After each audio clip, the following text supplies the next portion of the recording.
Dalawang lalaking nasa drugs watch list ang patay matapos makipagbarilan umano sa mga pulis sa Malolos, Bulacan.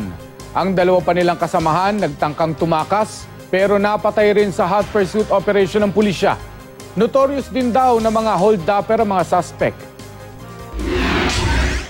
Nakabulagta at wala ng buhay. Ito ang sinapit ng 4 na tulak umano ng droga sa buy-bust operation ng pulisya sa Malolos, Bulacan kaninang madaling araw.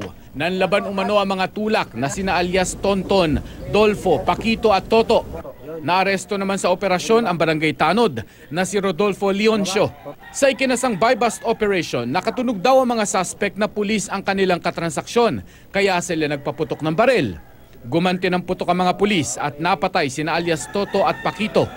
Nakatakas naman sina alias Tonton at Dolfo pero kalaunay napatay rin sa hot pursuit operation. Nakuha sa mga suspect ang isang baril, 3 improvised shotgun, mga sachet ng hinihinalang shabu at marked money.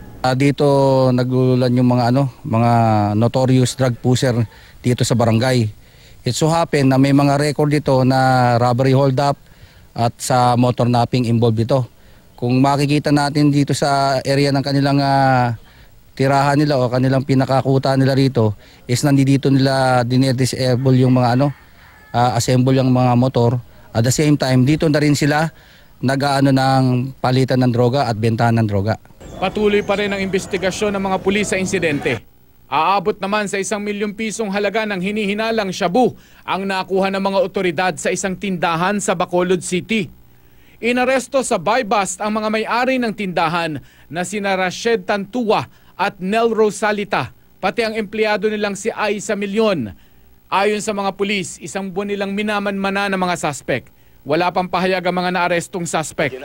Sa Ilocos Norte, naaresto sa buy-bust operation sa bayan ng Bacara ang tulak umanong si Gerald Diuz. Nakuha sa kanya ang 2 pakete ng hinihinalang shabu at marked money. Dati nang sumuko ang suspect sa Oplan Tokhang pero hindi pa rin daw tumigil sa pagdodroga. Aminado ang suspect na gumagamit siya ng droga pero hindi raw siya nagbebenta. Sa Lawag City naman, nasukol sa buy-bust operation ng isang menor de edad na nagbebenta umano ng marijuana. Nakuha sa 15 anyos na suspect ang isang ziplock bag na naglalaman ng pinatuyong dahon ng marijuana. Ayon sa pulisya, nasa kanilang drugs watch list ang menor de edad na isang out-of-school youth. Sangkot din daw ito sa akyat bahay gang. Itinanggi naman ng mga magulang ng bata ang paratang sa anak. Hawak siya ngayon ng Women and Children's Protection Desk. Inaresto naman sa Pasay City ang traffic enforcer na si Johnny Del Castillo na naaktuhan daw na gumagamit umano ng shabu. Isang concerned citizen daw ang nagsumbong kay Castillo. Agad nagpadala ng operatiba ang mga pulis at inaresto si Castillo sa bahay nito. Nakuha ang isang sachet ng hinihinalang shabu at mga drug paraphernalia. Tumangging magbigay ng pahayag ang suspect.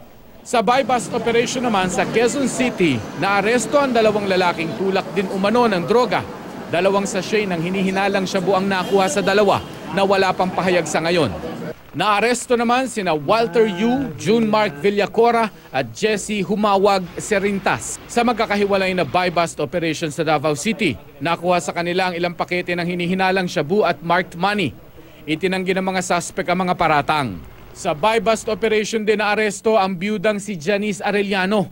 Matapos mabilhan ang hinihinalang shabu sa Isabela City, Basilan, aabot sa 12 pakete ng hinihinalang shabu ang nakuha sa suspect. Itinanggi naman ni Arellano na sa kanya ang mga droga.